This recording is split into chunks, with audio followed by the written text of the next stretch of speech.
சமூக ஆர்வலரான அன்னை வி.ஜி. சரவணன் அவர்கள் கடந்த 3 ஆண்டுகளுக்கும் மேலாக ஸ்ரீவைகுண்டம் தொகுதி மற்றும் அதன் சுற்றுவட்டார பகுதிகளில் உள்ள ஆதரவற்ற ஏழை எளியவர்களுக்கு இல்லம் தேடி மதிய உணவு மற்றும் இரவு உணவு வழங்கி வருகிறார்.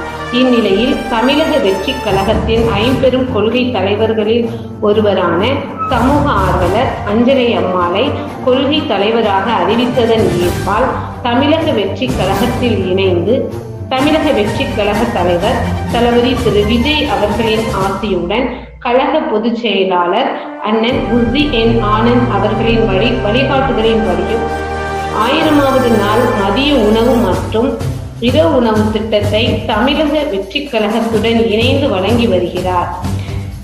2/7/2025 இன்று 1114வது நாளாக ஏரல் மற்றும் உண்டியலூர் அதன் சுற்றுவட்டார பகுதிகளில் உள்ள 80 ஆதரவற்ற ஏழை எளியவர்களுக்கு தமிழக வெற்றி கழகம் தூத்துக்குடி மேற்கு மாவட்டம் அன்னை வி.ஜி. சரவணன் அவர்களின் சார்பில் மதிய உணவாக முட்டையுடன் கூடிய மொச்சை குழம்பு சாப்பாடு வழங்கப்பட்டது.